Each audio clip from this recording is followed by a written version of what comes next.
Felissa's the most amazing, though. So, guys, it's almost the Christmas holiday season. And who got to see the preview for Terrifier 3? How exciting. How long have you known that this was going to go a Christmas route? I've known this for about 2 years, so it's been... Oh my God! It is really funny because like last year, there was some Terrifiers made a shirt that had Santa art on it, and they didn't even know at the time that we were doing a Christmas movie, and I'm like, oh my god, this is so prescient, I love it. And there was even a guy when I was up in Canada this year, he had a tattoo of Santa art on his leg, and I'm like, oh my god, this is great. I was like, dude, you're going to be very happy about that tattoo one day. Did you say that, or did you just think it? No, I said that to him, and he's just like... I was like, wow, I was trying to hint, but he's... I'm sure he knows now. Yeah. Oh my gosh. How exciting. Okay, we need to take another little break and make even more noise for Felissa. Let's go!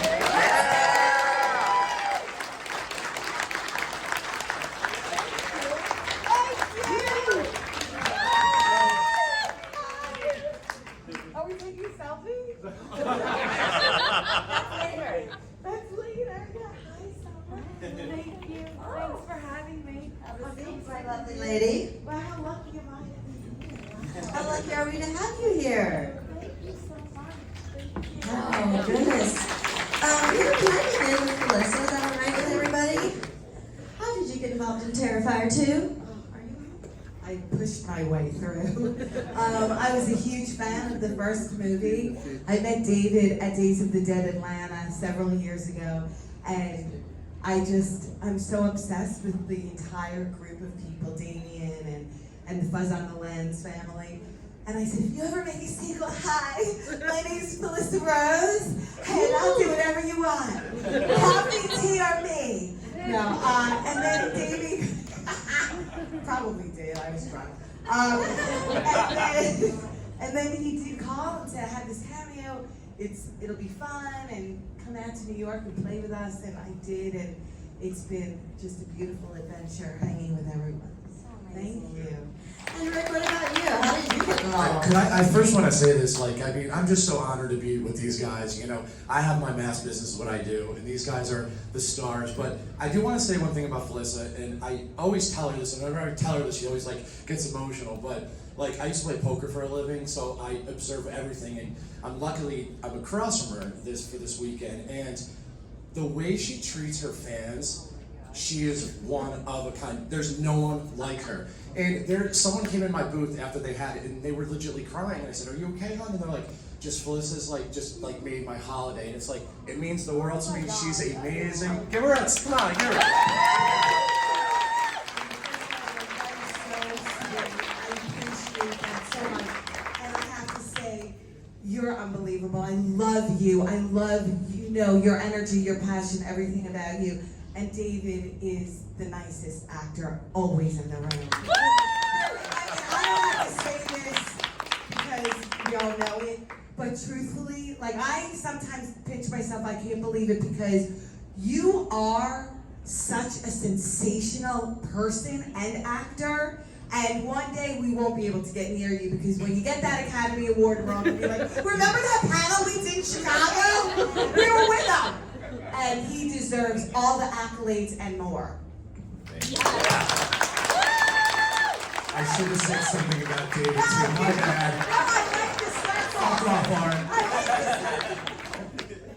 I don't know how you remember everybody's names. That's what I'm always just like, how do you do that? I don't even remember my name sometimes when I'm signing things. I've written Art the Pizza and stuff like that.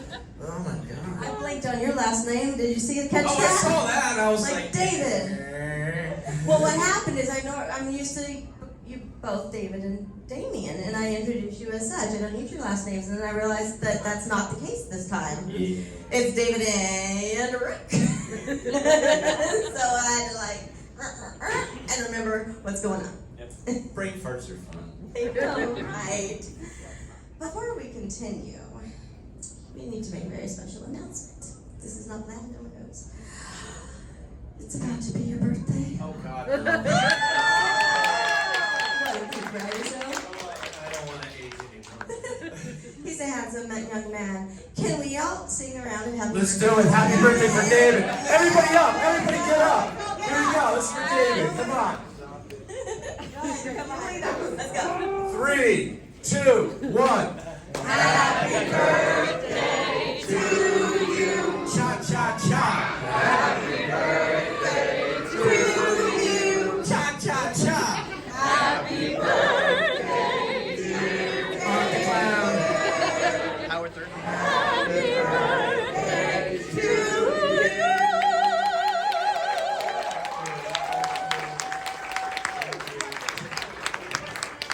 Thanks for playing along. No one knew, no one up here knew, no one out there knew. It's just all in my It's brain. nice to be 21 for the 21st time.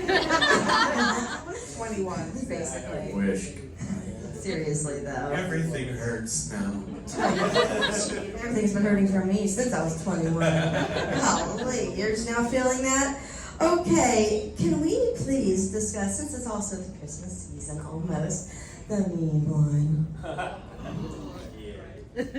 Wow. Now, has that come out on DVD yet or no? Yes. Yeah, it's out on DVD. It's on like streaming platforms as well, like Amazon, Voodoo, all that fun stuff. So yeah, it's out there. It's a fun, silly little, Christmas comedy parody movie. It's kind of like Hallmark Channel made a horror movie. So And the main girl kicked his ass. She was awesome. yeah. Crystal was so rad. Oh, she was so great. Yeah, she's a stunt actress too, so it's like she did all of her own stunts. I had a stunt double that made me look like a badass in some of the parts, so I was like, yeah, but she did all of her own stunts, so. How did you develop the mean one character? Well, I was lucky to have already had experience with that character before, because I toured with How the Grinch Stole Christmas, the musical, for 5 years. I was actually here in Chicago with it back in 2012. So yeah, if you saw it then, you probably saw me on stage. But I was the understudy for the Grinch of that. Our Grinch was amazing. Stephen Carl, who was Rocky Rotten from Lazy Town. So I learned a lot from him. And I put a lot of what I learned from him both into the mean one, of course, and also art. Because I went straight from Grinch to doing Terrifier, so that was very fresh in my mind at the time. So yeah, so it was fun doing something for him, and I was very grateful to be able to put a little thing in tribute to him into both of those, Terrifier 2 and Mean One, because he passed away back in 2018 from cancer. So yeah, I'm sure you'd be very proud. I would hope so. I think you would think it's hilarious. I'm sure yeah. you would. So has anybody seen the mean one yet? Did anyone get to go to the theater for it? I know this was a very, very limited run to the theaters Oh, last that year. was long enough. I just want to ask you how, sorry, I'm obsessed with David, so my own question. Yes, we're all obsessed. I just want to know, you have an amazing director on that. Had you known him prior? No, I didn't know Steve Lamore. He was, he actually went to school with our Fuzz guys. Oh my And that's how we got linked up, because he was telling them that he was going to be doing, because he had done a parody movie trailer of the Mean One, just for shits and giggles. And everybody's like, you should just make this into an actual movie. And he's like, oh, okay. And so he went to, Mike and Jason and Steve, and he's like, hey, do you know anybody that can play this part? And they're like, yeah, we know a guy. And at the time, he didn't know I had played the Grinch already in the stage musical for 5 years. So I was like, oh yeah, I know this character very. He's like, do you know this character? I'm like, well, yeah, I know this character very. I spent over 300 Christmases in Whoville, so I know. So yeah, so that was like, oh, this is perfect. Yeah, but I wanted to do a little different characterization of him than what was done in also the Jim Carrey movie, and because I looked at him being more like a Bigfoot type of character in this movie too. So it was fun doing a little interesting twist on him that way. So yeah. So great. Christmas horror. Christmas horror is my favorite subgenre of horror, honestly. It truly is. I have a big box of Christmas movies that vary from the spooky And I got the Hallmark schmaltzy Christmas movies, of course, and then I've got your traditional ones, Miracle on 34th Street and The Christmas Carol, and I watched them all with, like, basically from, October 1st till, Christmas. So I'm excited to add this one to the list. I'm so happy. And I mean, Terrifier is coming up, and I'm like, I've got a new favorite Christmas movie, I gotta say. Yeah, this one's gonna be so much fun.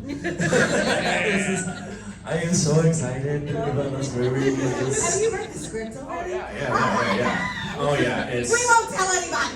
Oh, it's so good. It's so good. I am so excited. It's just, like I said, I've known about this for like 2 years, so it's been. Yeah, you weren't even here for that. But yeah, so it's been exciting because I was like, oh god, because I love Christmas horror movies too, because it's fun taking something so sweet and innocent and wholesome and dashing it to bits. So like, yeah, let's do that with this. And I love there's already controversy around it too, even though we haven't even filmed the thing. It's just because we did that. Hello. But who's to say that scene's even in the movie? So like, I love it. It's like people are like, oh my god, you're gonna kill a kid. I'm like, are you new to horror movies? Like Freddy Krueger was a child killer. Like hello, most of these horror movies involve I kids. killed all kids. Yes. I had a camp of a sleeping bag full of kids massacred. That's why I think it's so funny that there's that controversy. I'm like, oh great, let's build the controversy. Controversy sells. So but I will tell you there is some sick kills in this thing. I get some new fun, cool toys in it too. So I'm like. And I will say that those of you who've seen the little mid-credit scene during Terrifier 2, you know that a certain character named Victoria is coming back with a vengeance. And so I think you're all going to love Victoria in this next movie. I think she's going to steal everybody's hearts. So like, so it's good. And I want to dispel a rumor that's been out there because I'm so tired of this. Is that one article is going around saying that Hollywood studios pulled funding from the film? That is not true. It's like I don't know who started that. No, what happened is we were approached by Hollywood studios for the funding of Terrifier 3, and they wanted to give us some money and stuff like that. And Damien met with them all, and he discovered that none of them were going to give us the creative control that we had when we did the first 2 films. And we're like, absolutely not. It's like, they would not allow us to film the first 5 minutes of Terrifier 3 with what is written in the script. There's no way they would have allowed that. And that's the thing, it's like, Damien's like, we can't do that. We're not going to pull back from what we're doing. The fans will revolt. We're not going to sell out to the studios. So, Cineverse, who released Terrifier 2 in the theaters, they said, hey, here's some money, do your thing. And I'm like, okay, that's who we're going with again. Because they've been great with us. So yeah, that's what really happened. It's kind of the reverse. We told Hollywood, no. And we're not making a Blumhouse movie, so. And that's why we love Terrifier. Yeah. Because it's kind of like all of our baby. Yeah. This is like indie, and the support from our entire community was so incredible. Let's keep going. Oh, and it's gonna be. We have a makeup team this time, so it's not Damien by himself doing this. We've gone with Tinsley. If anybody knows who they are out there in Hollywood, they've done like Passion of the Christ. They got like hundreds of movies under their belt. They are fantastic. They've already started building some of the prosthetics for some of the What have actors. they started building, David? I can't say. I can't say, but they look cool. I am like. I know. I think the most important question right now is Felissa going to make an appearance? She doesn't know either, I know. How about the selfie guy? I can't say. You all lived, as far as I know. Right. Yes. I just want to stab Art in his fucking head and be like, hell yeah, I'm gonna do Oh my shit. God, with your selfies. With my selfies. Yeah, you're definitely not gonna be part 3 then.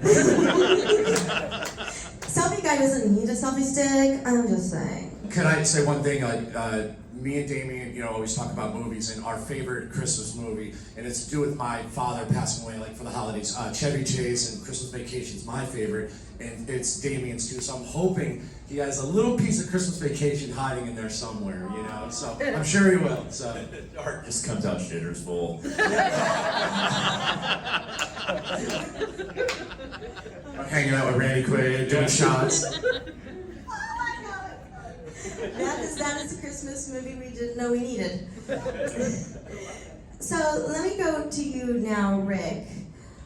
Can we talk about your acting journey? Because everyone just knows you as Selfie Guy, but you have a history in acting as well.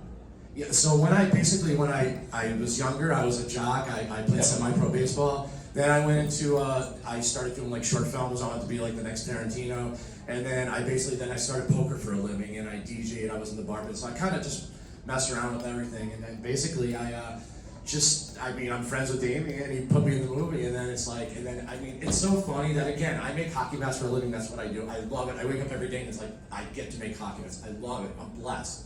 But like, I've had so many offers for movies in the last year that I had to decline because of cons and stuff. So I didn't commit to a couple next year, but I just want little fun parts. That's all I want to do, These guys, like I said, these guys are the stars. In the background, I don't care. I'll wave to everybody. It's just fun. I told everybody, again, they're actors. This is what they do for a living. I used to charge $10 for autographs and stuff, and I signed for free. Now, I don't want to make a penny off any Terrifier fans. They mean the world to me. People come up and tell their stories, and it means truly the world to me. So you guys are awesome. Thank you, seriously, for everyone. So I kind of I so avoided my whole acting career story, so it's not really there. So are we gonna have like a Selfie Guy universe, movie universe now? It's like one thing I will say. Fuck yeah, girl. That's it. But the cult, the Selfie Guy cult. Selfie Guy? Wait till you see.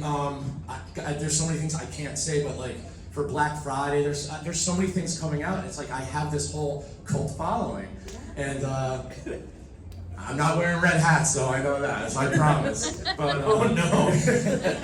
But no, it's hopefully it's gonna be a nice.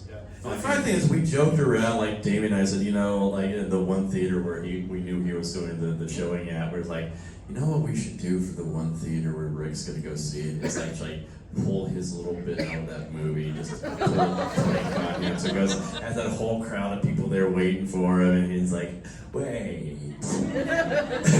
Now, I want to add on to that. It was in Orlando, and I sold out the theater. It was just I hosted a party, we were all drinking, and I want to say, though, when my part finally came on, everyone was screaming, so they didn't hear the fuck yeah girl, so everybody got quiet, and I stood up and I was like, you missed my fucking line! So, I apologize for dropping F-bombs. I'm a New Yorker. If they're here, I think they've heard and seen much worse. Honestly. My poor mother, she's like, oh my God, you got, now I have to live with all my friends are like, he's the fuck yeah guy, so. Well, if you saw Beetlejuice last night, you've heard worse too, so. Yes. Yeah. Oh, this is totally offset, but I was at Beetlejuice last night there.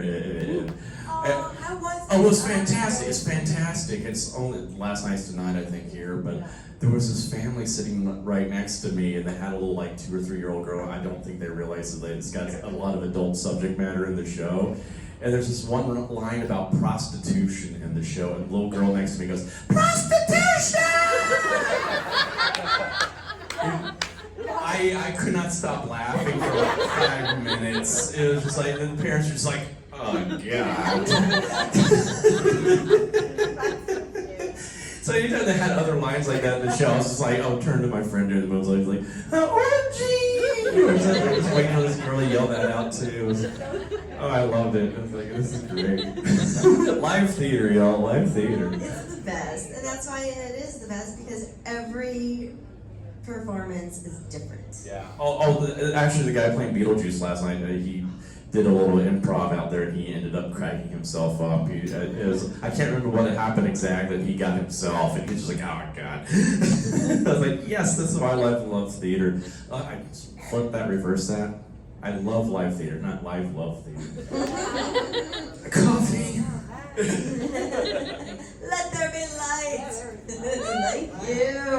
Now I look hideous. One more question selfie guy, before we, continue to talk Terrifier, I want to know about your 13X Studios business. How did that happen? The evolution, because it's pretty phenomenal. Let's talk about that business, please. I just 7 years ago, I told my wife, I said I want to start making Jason masks, and she's like, okay, cool. And like I made a few, and I put them on Etsy. And my goal was in 3 months to sell 12, and at the end it was like 50. And then I said, well, my goal now is 100, and I think it was 500 I hit with my goal. And then before I know it, I was at like 3,000. And whatever I did, I just dropped life, and I said I'm going to do this full time. Kane Hodder was a big part behind that too. Yay, Kane And, Hodder, we love you. Why isn't he here? I know. I think he's in Atlanta. Oh, how dare he? He isn't. I'll tell him we all love him. Yeah, we've been having a prank war. You okay? Yeah. Please tell me more. Oh, it's been fun. He started it though. We're up in Canada this summer. His booth was right next to mine. He comes over behind me at one part with his fart spray and got me with the fart spray. I'm like, oh, it's on. It is on. He's It gross. is on. So I got him at a different con, and I got a fart machine and put it inside of his trash can between the can and the liner, so if you looked at it, you didn't see it. And so anytime there's guests and there's like a lull in the noise, and they're like, and you just see the guests over there going. And Kane's like looking over me, because I'll sometimes give it to my handler so she could do the button. So he'll look over and I'm just signing away, and he's just like, no one's a clown. And he even comes up at my table at one point, hiding behind one of my fans. He's like, that clown's an asshole. And I'm like, hey, Stinky. He's like, I knew it was you. I knew it was you. I don't know how you're doing it, but I knew it was you. So he got me back at another con where in the middle of the panel he just sneaks in. He's like, boring, you're so boring. And everybody gets mad at first. So like, hey, Kane. That was in Hey, Chicago, Steve. actually. Oh, that's right. I was waiting for a photo op, and I heard it across the room. That's how loud it was. Yeah. So it's my turn to get him back, and I have a plan. And David knew Kane before, but Damien never met Kane. And at Mad Monster in North Carolina, I introduced Damien to Kane. And when I say somebody fanboyed out, like, and now you look at it like Damien's, the Tarantino now, but it's like it was pretty cool. Yeah.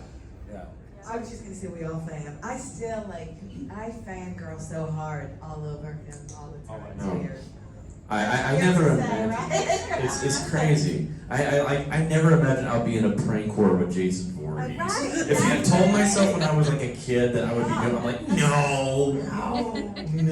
I have a little prank thing going on also with CJ, and somebody had that big boat. I don't know if you guys saw it. They were all, so they're carrying this big boat around, and CJ was signing it. So I did a little reel, and I went up to him and I said, how's it feel to be the number 2 Jason next to Kane Hodder? And all I heard was, fuck you! CJ's such a teddy bear, dude. That's so I love funny about that. CJ. We like Ruby better than CJ. CJ's wife is way better. We don't want Ruby. Dude, I hosted a panel with him on Friday, and I asked him about his wife and her reads, and he's like, yeah, she's more popular than me, and it's true. It is absolutely true. He says that when he goes to conventions, people are like, hey, where's Ruby? The whitest teeth in America, too. She has the whitest teeth. Every time I see her, it's like, your teeth are beautiful. See them from the station. Okay, guys, let's turn it over to the audience. Audience questions. Who's got them? Right there. So I was at your table a couple days ago, and we were talking about how you ruined mashed potatoes in the second film. And I was wondering if you could tell us, is there a certain Christmas food that you're gonna ruin for us in this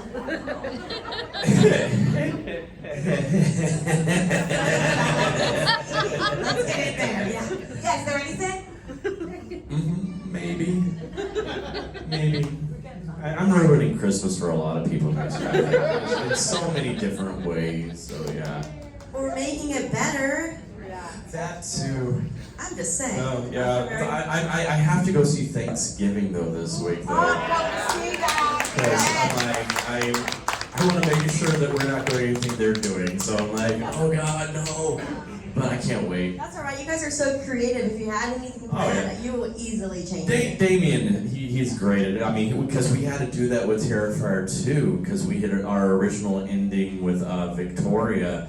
We had shot this whole entire thing where she's in the asylum and she's having a headache, and she goes back, and the nurse comes in and goes, and all of a sudden she pulls her hand away screaming, and her fingers have been bitten off, and it reveals that Art's face is the back of Victoria's head. Oh, one of those? And then like a few months later, Malignant comes out, and we're like, oh, son of a bitch, James Wan. You know what? Tales from the Yeah. Crypt did it first. That was 35 years ago. Yeah. So, I mean, I'm not giving Malignant much credit. But that's the thing, though. It's Stephen like, King did it in the dark half, you know. but this is the thing. It's like that shows that the brilliance of Damien, instead of let that like destroy him. He's like, ah, man. Okay, well, we got to do something else then. Okay, so how can we fix this? And like he and our costumer Olga, they're just trying to come up with depraved ways of Art coming back through Victoria, and Olga's the one that came up with the idea of giving birth to the head. And it's like, oh my god, that's so messed up. And like, so it was one of those it was a happy accident birth through Malignant being released, and it's given us it gave us a whole new direction to go with Terrifier 3, especially with Victoria. So we was like, this is great. So that just shows how smart Damien is with coming up with new things. So it's like, hey, who knows?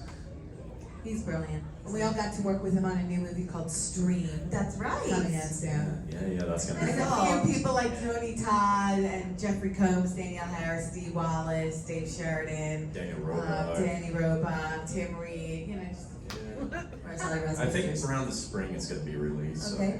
So, Do we know if that's going to get any sort of theatrical situation, or is it just streaming? Do you I think they're working on a theatrical release. So but amazing. we'll see. Yeah. It's a fun movie. It's a fun movie. Y'all gonna enjoy it. So fun. Yeah. Such a great original story. I guess this is more for David. So I know Damien said that Terrifier 3 is going to be like controversial, to have taboo moments in it, especially in the first 5 minutes. When you say you could put it on levels such as like Class of 1984 or Cannibal Holocaust, He cannot say. I can't say. But it's a great question. Yeah, great question. Yeah. Everybody's dead. There's definitely some depraved moments in it, though. So yeah, for sure. Yeah. I'll take that as a yes. Yes. Will Hill Girl be back? Yes, because as you saw the end of part 2, she's taken over Victoria. So, but we found some ways. So yeah, but like I said, Victoria's going to be a bigger character in part 3. So You know, the most important question is Amelie going to be back? yes, That's all. That's what I really want to know. we found some ways. Good. Good. We found ways. We found ways. All right. Yes. Liz.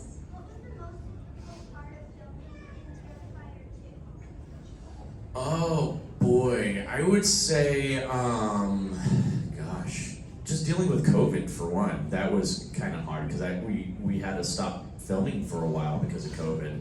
Because we were in the middle of we're in the middle of filming. We had just wrapped filming the Clown Cafe scene, so we're so glad we finished that right before COVID. Like literally the day before everything locked down, we've wrapped all that. But I would say the hardest part filming was either the whole climax of the film in the Fright Factory in Philly, because that was just not a fun location to film in. We're doing it in February in Philly, and it was freezing cold, and there was no heat in that building, so I was freezing cold. I know Lauren especially was freezing cold, wearing what she was wearing, and that was just long nights. But also I would say just the alley kill scene, that took a week to film, because we didn't want to do it wrong. We wanted to do it justice, and we wanted to take our time with it. So because there's so many practical effects involved in that scene, so we took our time with that. And I know that had been especially difficult for Casey Hartnett, who actually lives here in Chicago. She's, I think, the MVP of that scene especially. She did that for 5 days in a row in a snowstorm upstate New York, in this little crappy barn that we were filming in that had a wood-burning stove, and that's about it. And we had to turn off our little furnace thing that we'd use to heat the room in between takes because, the noise. And she's doing that for 5 days in a row, screaming and all that, and covered in copious amounts of blood. I mean, she would literally get stuck to the floor. Damien had to follow her around with a spray bottle of water just to get her off the floor because she was get stuck. And so that was hard for her. So yeah, so that was probably the hardest part of the film. Could I throw this into, actually, with COVID? I was telling Felissa yesterday, as it was Sleepaway Camp's 40th anniversary, thanks to Facebook Memories, 4 years ago to the day, I shot my scene. So I couldn't believe it was 4 years already. So yeah, 4 years, and it was the same day. It was, selfie guy over Sleepaway Camp. Yeah.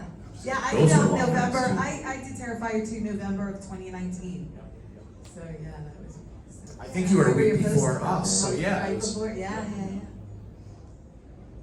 the first movie, Art's riding a tricycle. Do you think you're gonna bring that back for the third movie? Yeah. Actually, it was a bicycle in the first one, a tricycle in the third one. And the fun thing is, we lost that little bicycle. We don't know where it went. And I love that thing so much.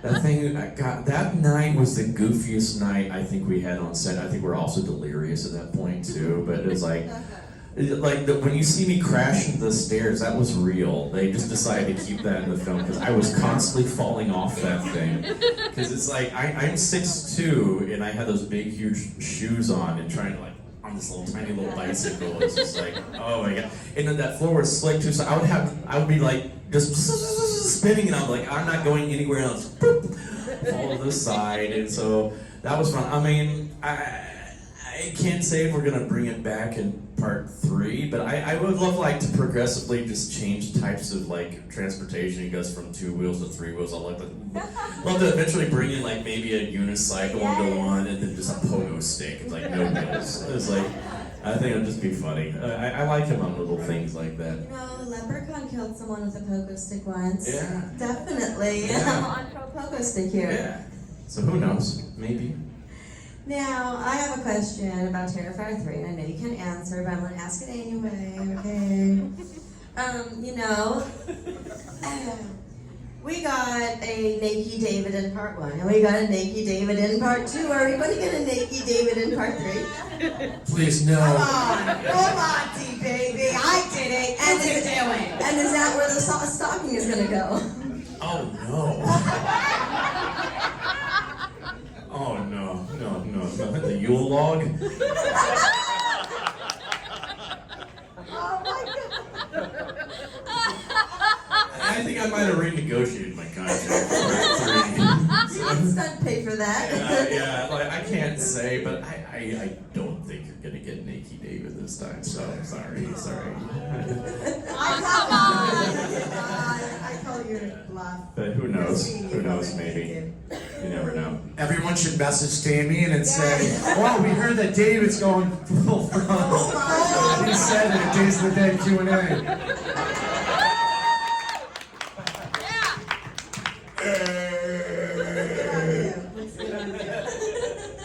You should kill somebody with it. Wait, I love you. Not selfie guy, Jesus. Just the tip, though. I'm getting canceled. I couldn't help myself, you know that. Oh no. Questions for Felissa. What was Desiree Gold like? Is Aunt Martha such an amazingly awesome performance? What was she like? Thank you for that question. May she rest in peace. Desiree Gould, who played Aunt Martha in Sleepaway Camp, such a beautiful woman, did not want to portray the aunt like that. Fought back, told Robert, the director, please don't make me act this way. And he said, keep going, over the top, which I'm so grateful he did because it sets the tone for the entire film. And now, fingers crossed, we will be working on a movie called Aunt Martha, the prequel. And it's the Aunt Martha story, which tells you the entire life from early on till, Sleepaway Camp. What the was going on with that crazy broad. Will you be playing Aunt Martha? Because that would be sweet. You know, we haven't gotten that far, but we've already started. We need to start a petition on We that. started talking about it last week with some producer friends who were really into it. And again, she was a sweetheart, nothing like the character. Did not want to. Richard, Angela! Hated every second. But boy, oh boy, did she leave a lasting mark with that bizarro string on her finger character portrayal. She was great. Thank you so And much. you two worked together again in Dave Campfield's We film. I don't know what it yeah. eventually ended up being called because my DVD is different from what's on IMDb. I don't know. Dark Chamber. or Dark something? Chamber. Yeah. So how was that? You know, to reunite after all those years. No. But she and I had a long relationship. We stayed in touch. She, again, was such a sweet lady. And, you know, that was the first time I was ever on screen in a film, was that moment, that first Aunt Martha moment. So she was so beautiful in helping sort of guide me and explain, you know, I was 13. This is, you know, the director, and he'll take you through it. Do you need anything? Oh. And really gentle and loving, and I was all excited, and Jonathan Tierson, who played Ricky, said, let's get the fuck out of here, this is crazy. This is crazy, this movie's crazy, she's batshit crazy, let's go now.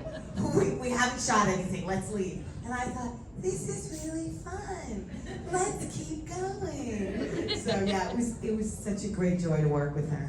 Thank you so much, I appreciate the question, thank you. Awesome. David, this one's for you. Do you think there'll ever be like a video game of Terrifier, like maybe Mortal Kombat, art simulator?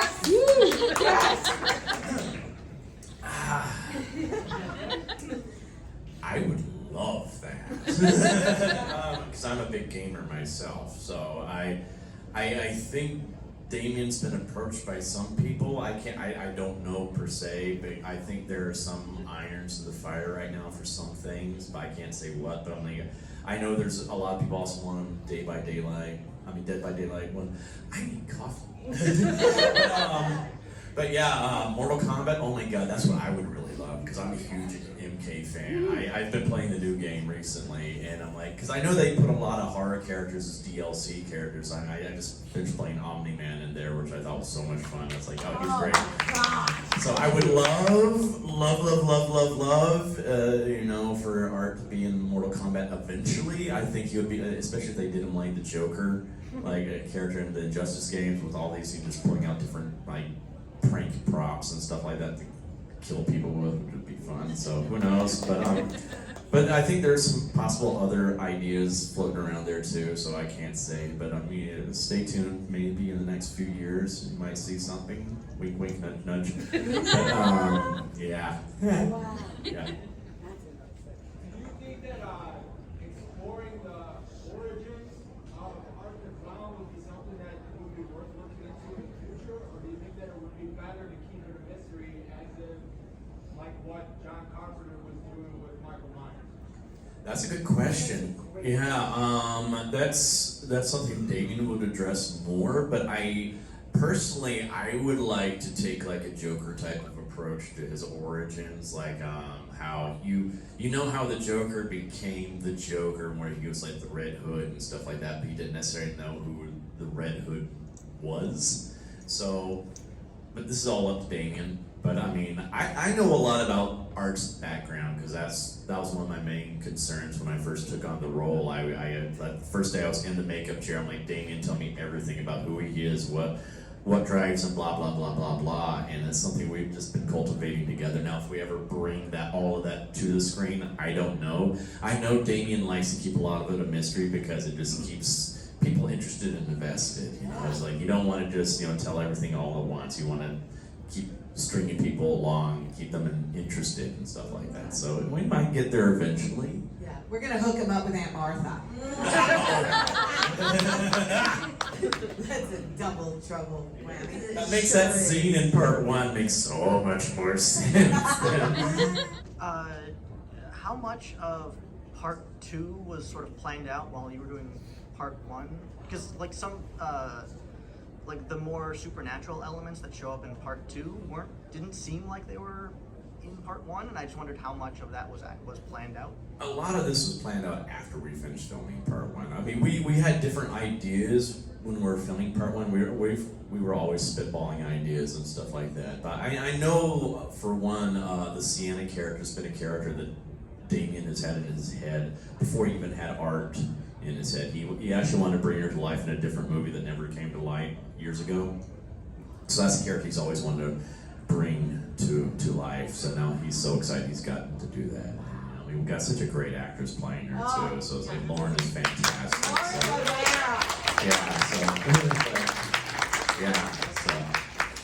but yeah, it's one of these things where we're just, kind of, we Damien has a lot of things already in his mind. He knows where he wants to end things, and so he's got that in mind. But we actually, Damien and I came up like how to end things like a few years ago, but like it's one of these endings like that could be the ending, or it could still be open to other things afterwards. It's very smart what we've come up with, I think. So, but It'll end at like part 15.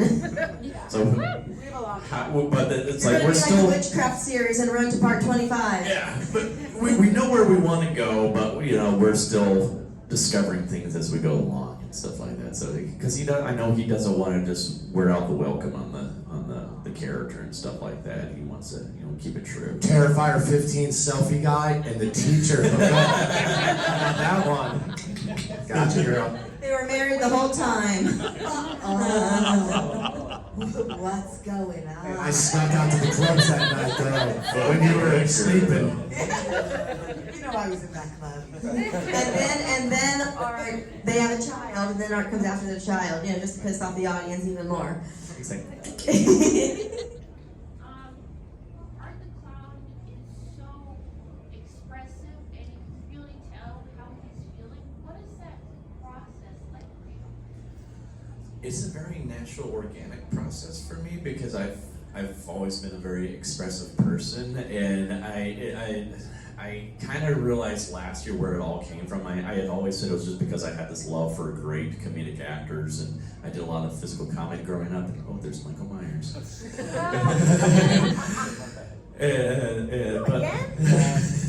Last time. Jesus.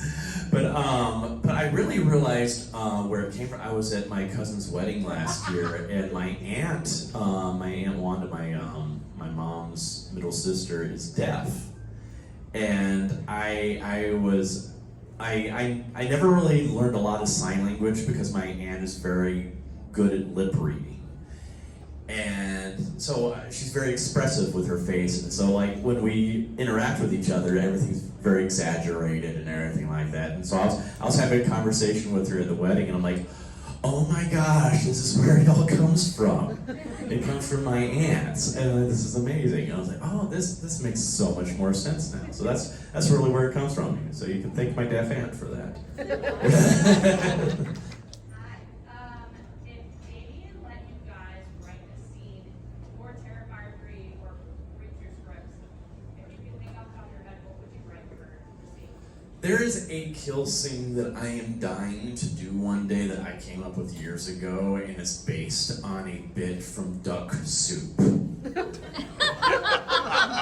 And it's one of my favorite comedy routines I've ever seen in a movie, and I think it's brilliant, and I have my own twisted take on it, and I would love to bring it to life one day.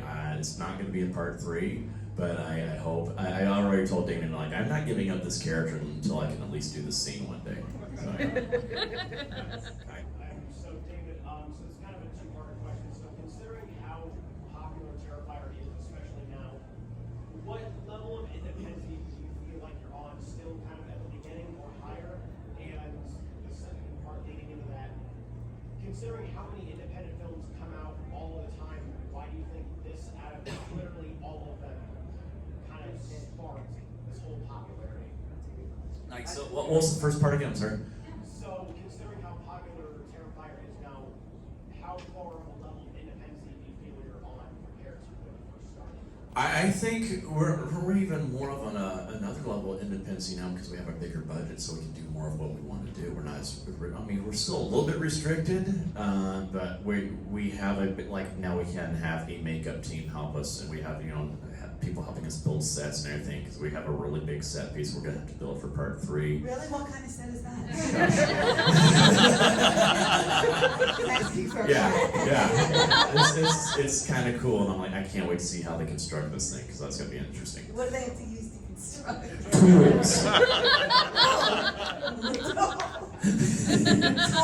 Tools.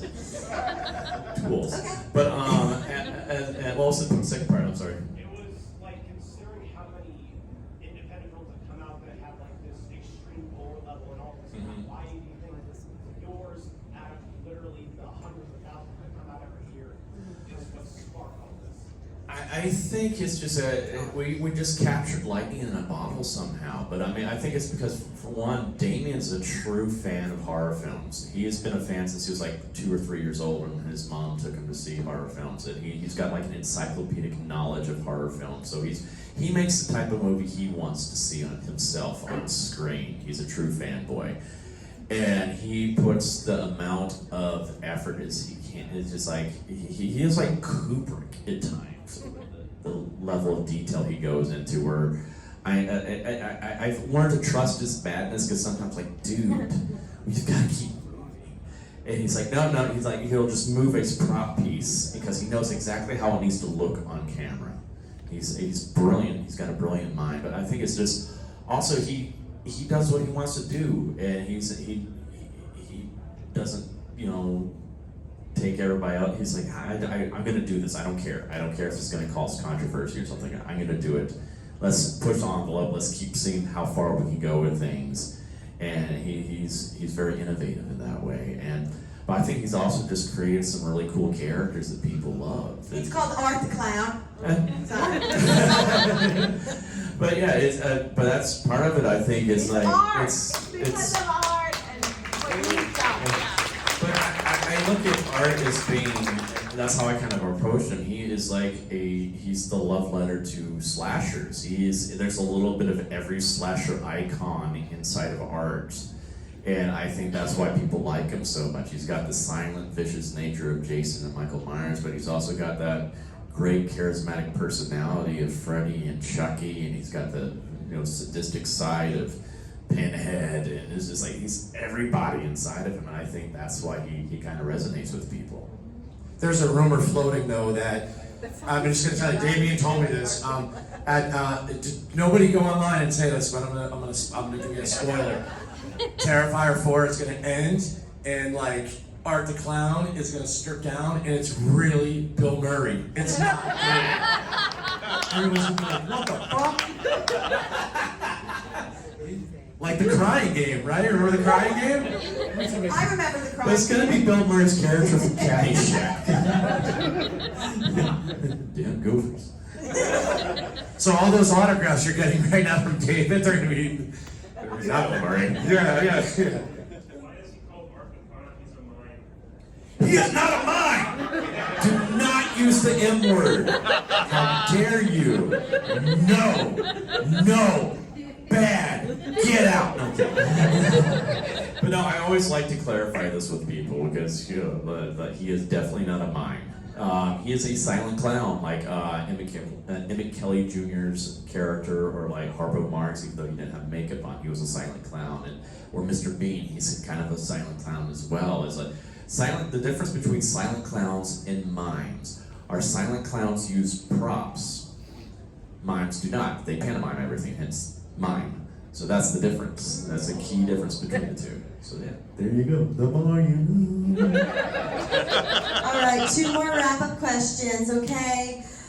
For each of you, how would you describe your character in Terrifier in 3 words? Describe your character. In 3 words. What's going on? That works? What the fuck?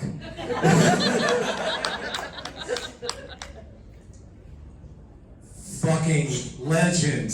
Yes. I really thought you were gonna say, "Fuck yeah, girl."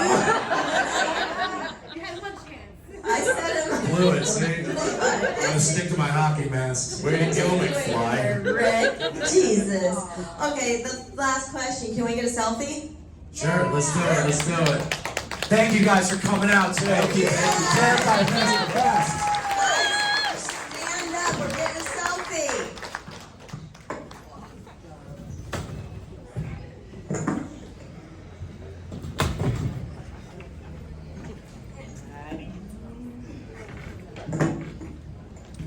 And then we'll get another picture of us. It's at the table. All right. All right, we're gonna get everybody in. All right. Okay. Okay. Everyone get in. Audience, you want to get up? Stand up. Go ahead, Frank. Come on, get in. It's so One time, fuck that girl!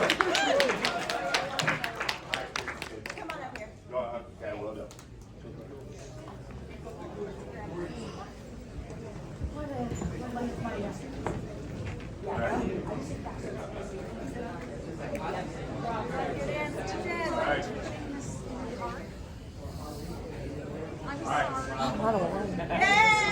That was different for me. I just heard footsteps for a second. I was like, oh, shit. Which one was this? Such stuff in the back. And if you get much stuff like There you go, fuckers. Love it. Nice to meet you. I'm Rob. Man, Radio Wasteland Productions. No. Oh, actually, I can get here. Because I'm not going to leave without. I gotta go. Okay, nice to meet you.